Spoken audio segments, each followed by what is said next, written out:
Hi, Anna. Hello. So I'm here with my friend, my good friend. I've known her for years. She's an entrepreneur. She's a founder and a CEO of a ticketing platform called Kiddo.id. So it's a service that will allow parents to find educational activities for their children from baby age to 12-year-olds. Anna founded the company with her partner, with her business partner 2 years ago. And then now Kiddo.id has 3,000 registered users. That's awesome. That must come with a lot of, hard work and ups and downs that I would like to ask, obviously. So Kiddo.id's service is available in almost all big cities in Indonesia. It's very easy. I actually just recently checked the website through my cell phone. So this is how it looks like. I don't know whether this is clear enough. So if you go to Kiddo.id, you can find all kinds of activities, like from baby spa, baby online class, ballet class, to daycare options. Yeah, all kinds of options for parents to send their kids to get some useful and educational experiences. So I think that's just very useful. So obviously, I would like to know, why did you start the business? Yeah, all right. So I believe that everyone comes with a vision that God sent to us, right? For me, it's education. So when I was younger, like I think like God give me hint by hint about kids education. Great. And a shortcut to 2 years ago when I was working at one of venture capital in Jakarta, I thought that I need to do something for kids education. If I'm not starting at that time, I perhaps becoming more comfortable with my career, and I never starting. So at that time, you used to work for a venture capitalist before you started. Yeah, and life was good back then.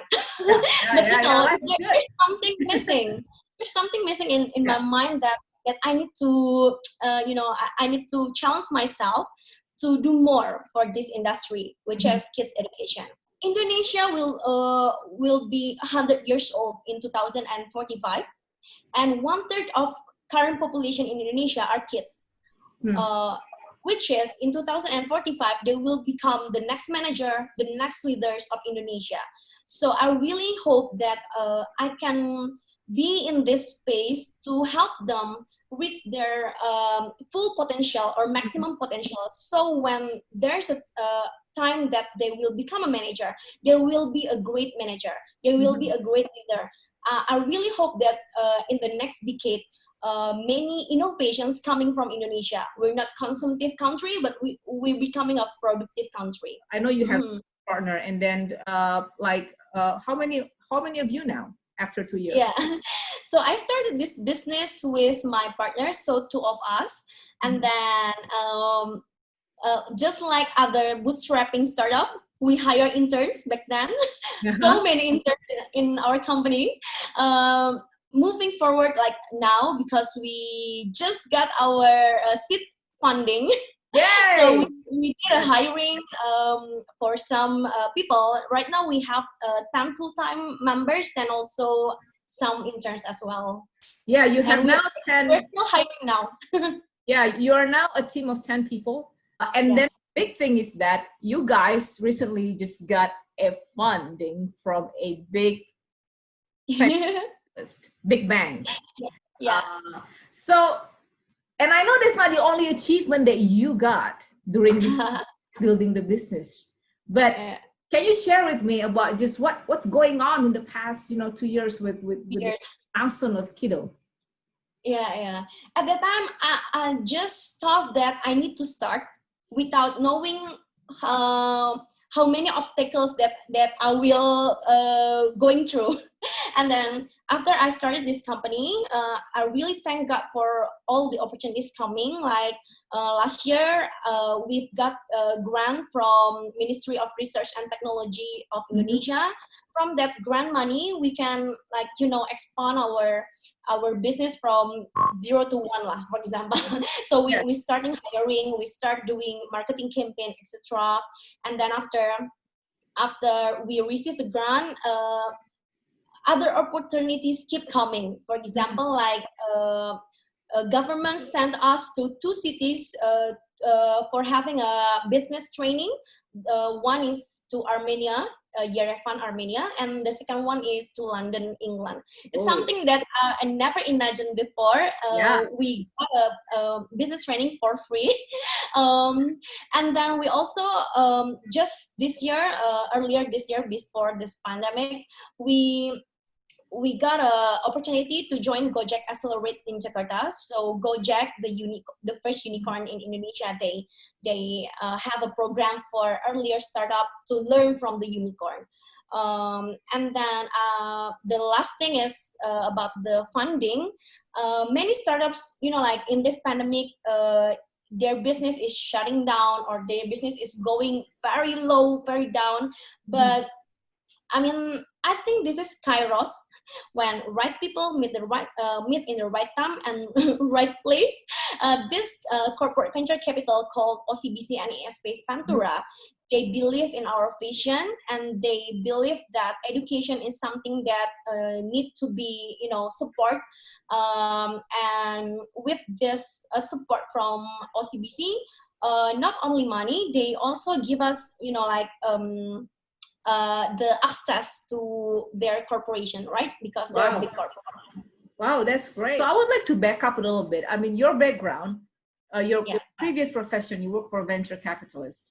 So do you think experience working in a venture capitalist help you as an entrepreneur when you building your own business and try to get, of course, investors?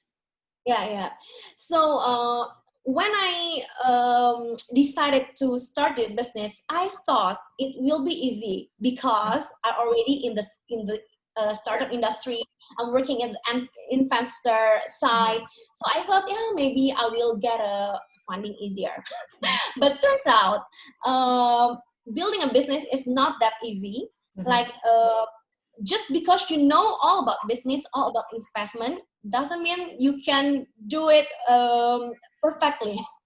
So there's many lessons that I downloaded from previous career, but when I do my own business, there's a lot of obstacles, a lot of challenges that I need to handle.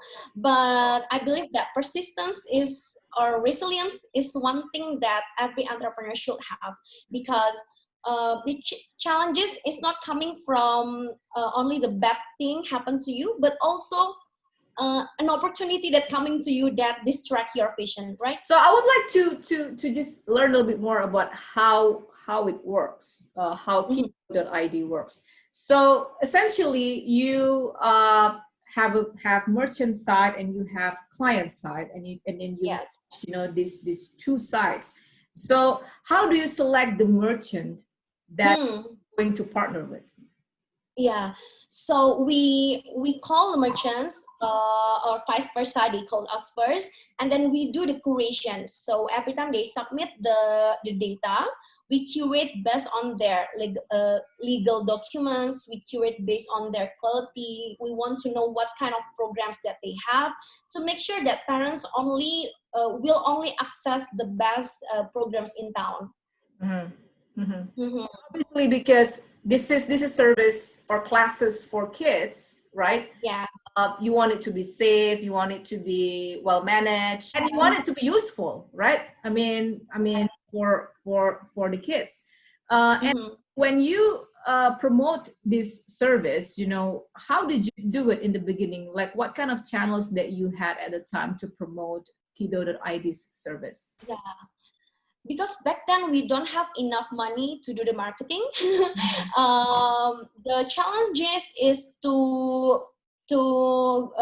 bring the merchants on board, because not every merchants want to join in our platform. They keep asking about how we promote them, how we sell their product, etc. But again, I'm really thankful that some merchants decide to believe in us, so they join as our merchants, and then we do a lot of organic marketing from social media, event, community, and all things that we can afford that time.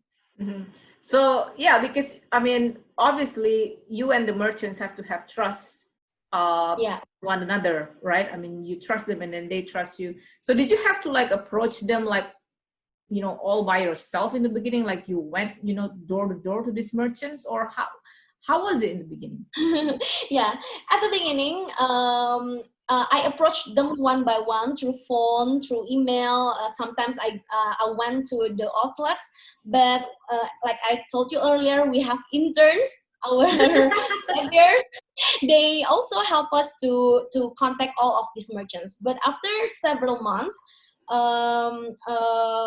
when we have enough, you know, branding in the social media, some merchants contact us first. So it's two ways of being our merchants. So we contact them, or they contact us directly. So I mean, like, it's a process lah. Yeah, sure. Yeah, as you grow your reputation, then it is easier for you to attract, you know, good merchants, you know, investors, and obviously, of course, clients. So who are your first clients at the time? I have background in event management, so we held an event back then. So after the event, you know, like some customers start to coming to our platform and buy ticket from us. Oh yeah. Because I remember you launched it actually in the end of 2018. There was an event. Yeah. I remember that you sort of launched, you know, the brand of Kiddo.id. So yeah, you get to meet your potential market right away. I assume when you launch the brand. What is the challenge now? The challenge now, because I mean, maybe it sounds cliche, but this pandemic is the challenge itself. Right. Yeah. How does it affect? By the way, how does it affect ticketing platform business like yours? Yeah, so in the very beginning, like on March, it very affected our sales, because before, all of our programs are offline, so it's offline activities. So when you mean government people meeting people face to face? Yeah, after 1 month, so in April, some merchants start to have an online program. So after that, our, you know, like one by one merchants coming to our platform to sell their online program. And then right now, I think parents are because of this pandemic, they need to learn, or they need to adjusting very fast. So they trusting us to give the online program for their kids. At the first month, you know, every people are adjusting, so it's kind of freeze our business. But after that, we'll keep going. What are the favorites that services that usually parents choose? Maybe you can classify it by age, you know, like whatever. Like for now in this online program, the most popular one is about coding, animation, coding. You know, something. Coding for kids. Coding for kids. Yeah. Also like design thinking, something that can be done online easily. So now I'm curious, like how young right now people or kids participating in the coding class? It starts from 6 years old, I guess, like primary 6 years old. Yes. Wow. How fast our education goes right now. I know. So coding, design thinking, animation, like singing is also one of popular because it can easily teach through online.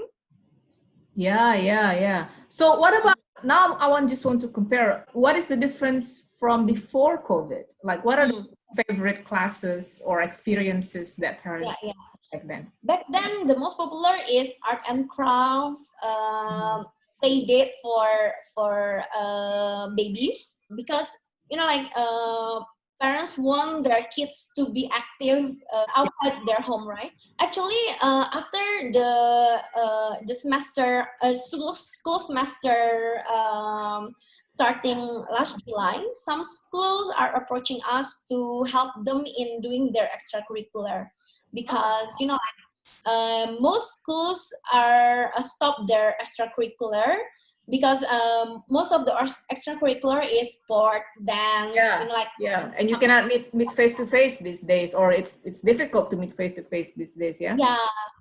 So they approaching us to offer them extracurricular that can be done online, like for example coding, painting, singing, something that can be done online. They need a teacher to help them. Obviously, there's a big market for this, because Indonesia in itself, by population, by demographic, pretty young. What is your ambition for the future? Ambition or aspiration? What is your aspiration for the future?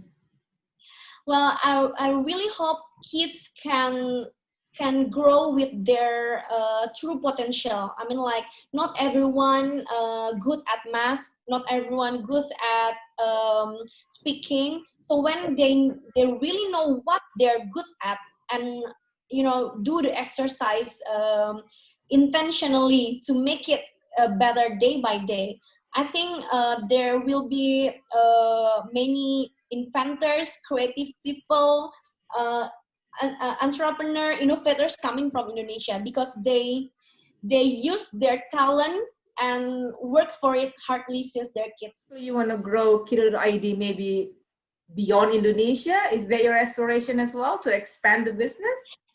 Yeah, I think education is not for Indonesian only. So I really want to expand this business to other developed country at first, like in Southeast Asia and Asia. We have a couple of unicorns. Why not Kiddo.id the next, right? Wish me luck. What is the hardest part of being an entrepreneur for you? For me, the hardest part is to move forward. I mean, like, to keep going, because like I said, like many opportunities coming, many challenges coming. So I need to focus with my vision and do it better day by day. I mean, it's quite a hard challenge for me, because I'm an extrovert person. I like this, so many things that I like. So I need to focus on one thing and make it happen. Can you walk me through? So if if somebody is a parent and they would like to use services that is available in Kiddo.id platform, so what is sort of step by step that they need to know? Actually, it's very easy. Parents just need to go to Kiddo.id and then search the activity that they want. We have like very complete filtering method in our website, from age, category, location, pricing, etc. And then when they already find program that they want, proceed to the payment, and then attend the class. As simple as that. Like, what is the closest plan that you will do? Closest plan. In the near future. We'll launch our mobile apps in a couple months from now. So we're growing.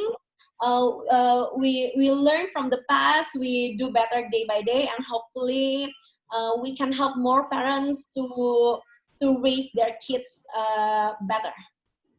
Great. And I wish you all the best, Anna. And I know you will succeed. And I believe your team is lucky to have you as a leader. I am looking forward to see how Kiddo.id will grow, and then will become the next unicorn from Indonesia. I will let you know if it happens. Yeah, and then we'll do another interview, when you become a unicorn, right? Yeah. Anyway, so thank you, Anna. Thank you so much for your time. My best regards to your team. Thank you. Bye-bye.